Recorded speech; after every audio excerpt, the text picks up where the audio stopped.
Student, मैं सत्यम कुमार श्रीवास्तव आपका सत्यम chemistry classes YouTube channel में स्वागत करता हूं। तो आज के वीडियो लेक्चर में आपके लिए कुछ मैं ब्रेकिंग न्यूज़ लेकर आया हूं बच्चों, जो खासकर 11th क्लास के स्टूडेंट है, जो 10th पास हो चुके हैं, जिनका 10th का बोर्ड का रिजल्ट आ चुका है। तो उनके लिए मैं आज के वीडियो लेक्चर में ये बताने आया हूँ बच्चों कि आप लोगों की जो खासकर जो एडमिशन करने की प्रक्रिया जो है वो बोर्ड के द्वारा जो दी गई है उसके से रिलेटेड आपको मैं बात बताने जा रहा हूं। तो जो खासकर बच्चे बिहार बोर्ड में एडमिशन लेना चाह रहे हैं तो उनके लिए मैं आपको बताना चाह रहा हूं कि जो बिहार बोर्ड का जो आपका दिया गया था, जो कह सकते हैं कि बोर्ड के द्वारा जारी किया गया था कि जो 11th क्लास के लिए जो एडमिशन होगा वो आप लोगों को ऑनलाइन भराया जाएगा और वो 1 जुलाई से 10 जुलाई तक होगा। लेकिन बीच में क्या हुआ कि कुछ इसमें संशोधन करने के लिए क्या किया गया, तो डेट को बढ़ा दिया गया है, जो कि 8 जुलाई से लेकर 17 जुलाई तक इसकी डेट रख दी गई है। और इस बीच आप लोग अपने जितने भी 10th पास स्टूडेंट हैं इंटर के लिए आप फॉर्म अप्लाई कर सकते हैं, अपने निजी साइबर कैफ़े में जाकर ऑनलाइन करा सकते हैं। तो आप लोगों के लिए बच्चों मैं ये बता दूं कि जितने भी स्टूडेंट्स हैं जो खासकर 10th पास स्टूडेंट हैं जो 11th में इस बार साइंस सेक्टर में जा रहे हैं, तो सबसे पहले तो आप हमारे सत्यम केमिस्ट्री क्लासेज यूट्यूब चैनल पर जुड़े रहें, इसको सब्सक्राइब कर लें और इस पर प्लेलिस्ट पर जाकर 11th क्लासेज के जो वीडियो अभी बताए जा रहे हैं, खासकर organic nomenclature of organic compounds में पढ़ा रहा हूँ, ऑर्गेनिक केमिस्ट्री का फर्स्ट चैप्टर, जिसको आप पढ़े घर बैठे। अभी आप जिस तरीके से जो कर सकते हैं, लॉकडाउन की प्रक्रिया चल रही है, इसमें आप घर बैठे पढ़ाई कर सकते हैं। और बच्चों आप लोगों के लिए ये बता दूं एडमिशन के लिए कि एडमिशन कराते समय यानी आप लोगों को अभी जो अप्लाई करना है जो है कर सकते हैं ऑनलाइन, उसमें आपको क्या करना है कि जो खासकर जो बिहार बोर्ड के स्टूडेंट है पहले से ही उनका जो है कर सकते हैं मैट्रिकुलेशन यानी 10th भी बिहार बोर्ड से रहा है, तो उनको आप लोगों को कुछ विशेष नहीं, बस नाम, अपना ईमेल आईडी और अपना जो है फादर्स नेम वगैरह का जिक्र करा देना है। बाकी आपका डिटेल्स बोर्ड के पास ऑलरेडी है, तो उससे ही आपका फॉर्म भर जाएगा और आपको जो मैक्सिमम 20 कॉलेज के लिए आप अप्लाई कर सकते हैं, यानी कि आप जो कर सकते हैं अधिक से अधिक जो है 20 कॉलेजों में आप अपना नाम नॉमिनेशन डाल सकते हैं कि आप जिन कॉलेजों में आप अपना एडमिशन कराना चाहते हैं, मैक्सिमम 20 कॉलेज। ठीक है बच्चों, और उसमें से क्या होगा कि जिस कॉलेज के लिए आप एडमिशन के लिए आप उसमें डाल दोगे ऑनलाइन फॉर्म में, तो होगा क्या कि जिस कॉलेज में आपका नाम जाएगा उसमें मेरिट लिस्ट बनेगा। आपके मेरिट लिस्ट आपके अंक के आधार पर हो सकता है, जो मेरिट लिस्ट बनाया जाएगा कॉलेज के द्वारा। तो उस मेरिट लिस्ट में आने के बाद आपका जो है कर सकते हैं, आप जो उसमें फ़ोन नंबर ऐड करोगे ऑनलाइन फॉर्म में, उस पर आपको मैसेज आ जाएगा जिसमें आपको ये बता दिया जाएगा कि आपका इस कॉलेज में एडमिशन हो सकता है, आप जाकर इस डेट में आप अपना जो है नामांकन करा लें। तो इसमें क्या है बच्चों कि जो खासकर जो अदर बोर्ड्स वाले हैं, जो खासकर जो है ना वो अलग बोर्ड से पढ़े, चाहे CBSE हो चाहे ICSE बोर्ड के एग्जामिनेशन के बच्चे हों, तो उनके लिए फॉर्म में सारा कुछ उनका डॉक्यूमेंट्स लगाना पड़ेगा, क्योंकि उनका बोर्ड डिटेल तो बिहार बोर्ड के पास तो है नहीं, तो उनको सारा डिटेल्स के साथ फॉर्म अप्लाई करना होगा। और उनके लिए भी सेम ऐसे ही प्रक्रिया चलेगी कॉलेज में जो है कि उनका भी मेरिट लिस्ट बनाया जाएगा और वो भी मैक्सिमम 20 कॉलेज के लिए ही अप्लाई कर सकेंगे बच्चों। अब इसके बाद जो सबसे बड़ी चीज़ है कि जब आप ऑनलाइन फॉर्म को आप जो है ना कर सकते हैं फिलअप कर दोगे, तब उसके बाद कॉलेज के पास थर्ड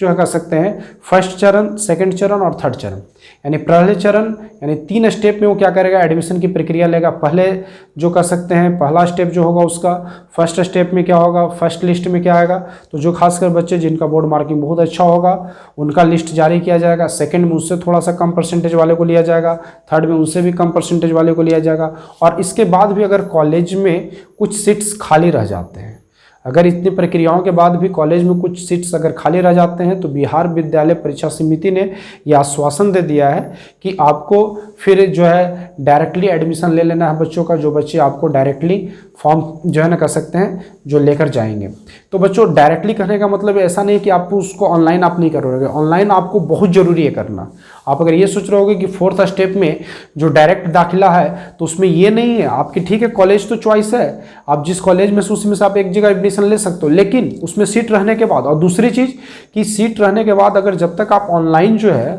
वो फॉर्म अगर आप फिलअप नहीं किए हुए रहोगे तो वो भी दाखिला बिहार विद्यालय परीक्षा समिति के द्वारा फिर नहीं दिया जाएगा। तो बच्चों ये जो हम बता रहे हैं आपको दिशा निर्देश, इसका बहुत ध्यान से जो है पालन करना। और ये आपका जो टाइमिंग है वो 8 जुलाई से 17 जुलाई तक रखा गया है। पहले इसकी डेट पहले थी, लेकिन अब बाद में उसको संशोधित करके 8 जुलाई से 17 जुलाई कर दिया गया है। इस बीच आप लोग जो है सो निजी साइबर कैफ़े में जाकर या खुद अपने पीसी लैपटॉप जो घर में यूज होते हैं उस पर भी आप ऑनलाइन दाखिला ले सकते हैं बच्चों। और उसके लिए आप जो है कर सकते हैं, नामांकन के लिए जो है वो फॉर्म आप लोग फिलअप कर देंगे। और बाकी जो 11th के स्टूडेंट्स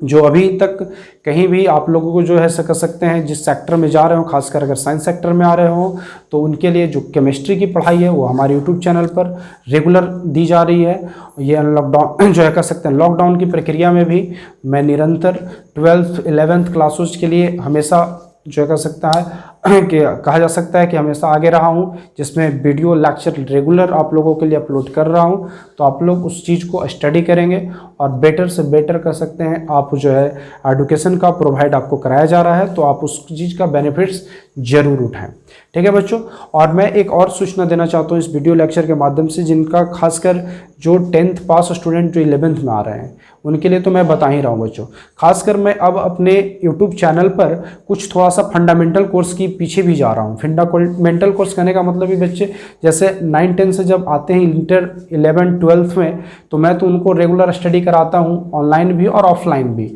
अपने औरंगाबाद शहर में। ठीक है। तो कहने का मतलब है बच्चों कि अब हम 9 और 10 का भी फंडामेंटल वीडियोज कुछ ही डेज में, कुछ ही दिनों के बाद क्या करेंगे, अपने यूट्यूब चैनल पर अपलोड करेंगे। और आप लोगों के जो भी संपर्क में होंगे, खासकर जो 9-10 के विद्यार्थी होंगे, ठीक है, वो चाहे आपके बिहार बोर्ड से बिलोंग कर रहे हो या सीबीएसई बोर्ड से बिलोंग कर रहे हो या झारखंड एकेडमिक काउंसिल से बिलोंग कर रहे हो, तो आप उन्हें ज़रूर सूचना दें और उन्हें आप ज़रूर बताएं इसके बारे में कि इस चैनल पर आप आकर बेस्ट कर सकते हैं, केमिस्ट्री का एजुकेशन आप ले सकते हैं। और उसमें आप लोगों को बिल्कुल जो है उसके लिए कोई शुल्क पे नहीं करना होगा। तो ये हमारा एक यूट्यूब चैनल पर एक प्रयास है जिसमें मैं एक समाज के लिए कुछ हित का कार्य कर सकूं। और आप लोग से मुझे ये उम्मीद है कि आप लोग बिल्कुल इस चीज़ों में मुझे इस तरह से समर्थन दे रहो, आगे भी देते रहोगे। तो बच्चों आज वीडियो लेक्चर में 11th के लिए मैंने एडमिशन के साथ साथ आपको ये भी घोषणा कर दिया कि 11th के जो नीचे वाले क्लास होते हैं, जो 9-10 होते हैं, जो बहुत बेसिक फंडामेंटल तैयारी के लिए बहुत ज़रूरी है, इनका अगर बेस्ट तैयारी कर ले तो आगे के क्लासों में या फिर जो बच्चे खासकर जेई और नीट की तैयारी करना चाहते हैं उनके लिए भी काफ़ी आसान हो जाता है जब फंडामेंटल स्ट्रांग होता है। तो फंडामेंटल स्ट्रांग वीडियो 9-10 के लिए जो कर सकते हैं स्पेशल वीडियो, वो हम अपलोड करने जा रहे हैं कुछ दिनों के बाद, तो उस पर भी आप लोग फोकस करेंगे। और जो 11th का स्टूडेंट है वो जल्दी जो है कर सकते हैं, उनके लिए जो टाइमिंग आ गया एडमिशन का वो आप लोगों को हमने बता दिया, 8 से 17 जुलाई के बीच में है। और आप लोग तब तक हमारे यूट्यूब चैनल पर पढ़ सकते हैं। और हम कुछ टारगेट बैच भी चला रहे हैं बच्चों 12th क्लासेज के लिए भी, जिसमें आपको हमने 12th क्लासेज का टारगेट बैच भी जो है उसमें अलग अलग पैकेज के द्वारा, उसमें स्टडी मटेरियल के द्वारा रेगुलर पढ़ा रहे हैं। तो 11th के बच्चे भी अगर इस तरह का इच्छुक होंगे जो आप लोग, वो हमारे target batch for 11th complete chemistry के लिए आप जुड़ सकते हैं, चाहे वो बीएसई बोर्ड के हो या सीबीएसई के हो या किसी भी झारखंड एकेडमिक काउंसिल बोर्ड के भी हो। ठीक है। तो बच्चों आप इस चीज़ का आप हमेशा ध्यान रखोगे कि जो बताए गए दिशा निर्देश है इसका जरूर पालन करोगे। और उम्मीद है आप लोग जो है ये भी जिस तरह से मैं विश्वास रखता हूँ, we provide good qualities of education, तो आप लोग भी इस चीज़ का जरूर फॉलो करोगे। तब तक के लिए थैंक यू।